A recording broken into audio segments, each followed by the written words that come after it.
হে everyone, আসসালামু আলাইকুম। আশা করি সবাই ভালো আছেন। সো গাইজ, আজকে আমরা ডেইলি স্টারের এডিটোরিয়াল পেজ থেকে চমৎকার সব বড় বড় ইংরেজি বাক্যগুলোকে বাংলায় ভেঙে ভেঙে অনুবাদ করে দেখাবো। তো আজকের হেডলাইনটি এভাবে শুরু হয়েছে, এইচএসসি রেজাল্টস অর্থাৎ এবারের এইচএসসির ফলাফল শুড বি অর্থাৎ যেটা কিনা হওয়া উচিত অ্যান আই ওপেনার। এখানে আই ওপেনার মানে হচ্ছে সতর্কবার্তা, অর্থাৎ এবারের এইচএসসি ফলাফল আমাদের জন্য একটা সতর্কবার্তা হওয়া উচিত। এখানে সাবলাইনটি লক্ষ্য করুন, we can no longer ignore অর্থাৎ আমরা আর ইগনোর করতে পারি না বা উপেক্ষা করতে পারি না আওয়ার এডুকেশনাল ক্রাইসিস অর্থাৎ আমাদের শিক্ষা অঙ্গনে বা শিক্ষাক্ষেত্রে যে ক্রাইসিসগুলো বা সংকটগুলো বা সমস্যাগুলো সেগুলোকে আমরা আর ইগনোর বা উপেক্ষা করতে পারি না। This year's SSC and HSC result অর্থাৎ এই বছরের এসএসসি এবং এইচএসসি রেজাল্ট বা ফলাফল have indeed been a real eye opener অর্থাৎ সত্যিই ছিল একটা এখানে জোর দেওয়া হচ্ছে ইনডিড অর্থাৎ সেটা কিনা ছিল একটা সতর্কবার্তা এবং সত্যি এটা একটা সতর্কবার্তা। As the education adviser said, যেহেতু এডুকেশন অ্যাডভাইজার বা উপদেষ্টা বলেছে, দ্য এভারেজ পাস রেট অর্থাৎ এভারেজ যে পাস রেট রয়েছে বা পাশের হার in this year's HSC and equivalent examination অর্থাৎ এই বছরের যে ইকুইভ্যালেন্ট এক্সাম এবং এইচএসসির যে রেজাল্ট পাস্ট বা পাস রেটটা রয়েছে সেটা স্ট্যান্ডস এট 58.83% অর্থাৎ যেটা কিনা 58.83%-এ পৌঁছেছে, 18.95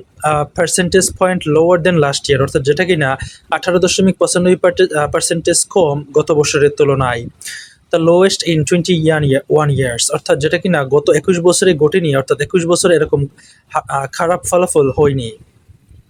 the number of GPA 5 achievers এবং যে সকল ছাত্রছাত্রীরা যারা জিপিএ 5 পেয়েছে অলসো ফেল ফ্রম অর্থাৎ যেটা কিনা ফেল করেছে বা কমে গিয়েছে 1,45,911 last year to 69,097 this time around অর্থাৎ গত বছরে জিপিএ 5দারির সংখ্যা ছিল 1,45,000 সামথিং আর এবছরে সেটা হচ্ছে 69,000। ইন জুলাই অর্থাৎ জুলাইয়ে we saw are similar plans অর্থাৎ আমরা একই রকমের একটা প্লান্স বা ধস দেখেছি ইন পাস রেট অর্থাৎ পাশের হারে for this year's HSC and equivalent exam অর্থাৎ এই বছরে যে এইচএসসি বা ইকুইভ্যালেন্ট এক্সামে আমরা একই দশ বা প্লান্সটা দেখেছি। হুইচ ড্রপ টু যেটা কিনা ড্রপ করেছে 16 ইয়ার্স লো অর্থাৎ গত 16 বছরও এরকম খারাপ রেজাল্ট হয়নি। The result of booth exams অর্থাৎ এই উভয় এক্সামের এইচএসসি এবং এইচএসসির এক্সপোজ যেটা কিনা প্রকাশ করে ডিপ ক্র্যাকস অর্থাৎ গভীর একটা খাদ বা ফাটল বা crisis in our education sector অর্থাৎ আমাদের শিক্ষা সেক্টরে বিল্ড আপ ওভার ইয়ার্স অর্থাৎ যেটা কিনা গড়ে উঠেছে বছরের পর বছর ধরে। If not decades educationalist believe that অর্থাৎ যেটা যদি ডিকেডস ধরে না চলতে থাকে এডুকেশনালিস্ট বিলিভ দ্যাট হলো এডুকেশনালিস্ট বা শিক্ষাবিদরা বিশ্বাস করে ইনফ্লেটেড রেজাল্ট অর্থাৎ ইনফ্লেটেড রেজাল্ট মানে হচ্ছে এখানে পূর্বের বছরগুলোতে যে সরকার আমলে রেজাল্ট ভালো দেখানোর জন্য রেজাল্ট খুবই সদয়ের সাথে খাতা দেখা হতো বা সিম্প্যাথিক অ্যাপ্রোচে খাতা দেখা হতো সেটাকে বোঝানো হচ্ছে, অর্থাৎ ইনফ্লেটেড করা হতো রেজাল্ট যেন দেশের মানুষকে বোঝাতে পারে যে রেজাল্ট ভালো হচ্ছে। সো সেটা করা হচ্ছিল during the previous government tenure অর্থাৎ গত সরকারের টেনিওর বা মেয়াদকালে। হ্যাজ মাস্ক অর্থাৎ যেটা কিনা ঢেকে দিয়েছে বা আড়াল করেছে দ্য রিয়েল লার্নিং গ্যাপস অর্থাৎ রিয়েল যে লার্নিং গ্যাপসগুলো সেগুলোকে মাস্ক করে দিয়েছে বা আড়াল করেছে। That have become deeply entrenched over time এবং সেটা খুবই দৃঢ়ভাবে বা ডিপলি এন্ট্রেন্সড হয়েছে বা প্রতিষ্ঠিত হয়ে গিয়েছে বা ডিপ রুটেডলি সেটা এস্টাবলিশড হয়ে গিয়েছে। The neglect of our education system can not be blamed on the previous government alone অর্থাৎ আমাদের যে এডুকেশন সিস্টেমের এই যে ঘটাটা বা দোষ নামেছে এটার জন্য পুরোপুরি পূর্ববর্তী সরকারকে আমরা দায়ী করতে পারি না। ইট হ্যাজ ইনফ্যাক্ট এটা হচ্ছে প্রকৃতপক্ষে বিকাম ফার টু সিস্টেমিক অর্থাৎ এটা খুবই সিস্টেমিক একটা উপায় আর সোসাইটাল প্রবলেম অর্থাৎ এটা হচ্ছে একটা সোসাইটাল বা সামাজিকগত সমস্যা। At the root of this crisis lies the tendency to rely heavily অর্থাৎ এই সমস্যার যেই রুটটা বা মূলটা যেটা কিনা নিহিত থাকে the tendency to rely heavily on the rote memorisation rather than analytical thinking অর্থাৎ ছাত্রছাত্রীরা যে অ্যানালিটিক্যালি থিঙ্কিং করার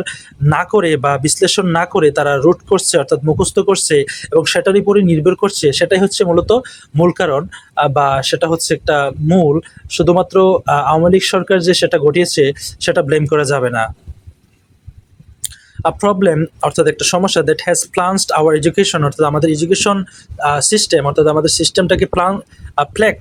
প্লেক্ট করে দিয়েছে বা জর্জরিত করে দিয়েছে ফর ডিকেডস অর্থাৎ কয়েক দশক ধরে। The poor quality of schools অর্থাৎ আমাদের স্কুল বা বিদ্যালয়গুলোর যে পোর কোয়ালিটি ইনএডিকুয়েট টিচার পেয়ে এবং টিচারদেরকে যথাসাধ্য বা তাদেরকে তাদের প্রয়োজন অনুযায়ী পে করা হচ্ছে না, as well as training and other structural deficiencies অর্থাৎ তাদেরকে ট্রেনিং দেওয়া হচ্ছে না এবং স্ট্রাকচারাল যে ডেফিসিয়েন্সিগুলো রয়েছে হ্যাভ পারসিস্টেড ফর ইয়ার্স অর্থাৎ বছরের পর বছর ধরে সেগুলো অব্যাহত রয়েছে। ইয়েস, তবুও little has been done to address them অর্থাৎ খুবই অল্পই করা হয়েছে এগুলোকে অ্যাড্রেস করার জন্য বা সমাধান করার জন্য। ডেসপাইট রেসপেক্টেড ওয়ার্নিংস অর্থাৎ বারংবার ওয়ার্নিং সত্ত্বেও ফ্রম এডুকেশনিস্ট অর্থাৎ শিক্ষাবিদগণ থেকে বারংবার ওয়ার্নিং সত্ত্বেও about the long term consequences of neglect অর্থাৎ এই যে অবহেলা করা হচ্ছে এবং এই লং টার্ম নেগলেক্টের ফলে যেই কনসিকুয়েন্স বা ফলাফল হচ্ছে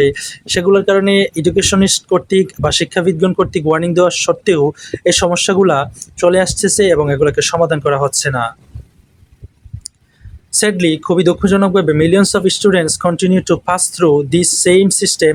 অর্থাৎ এই সিস্টেমের মধ্য দিয়েই মিলিয়ন্স অফ স্টুডেন্ট পাস করেছে।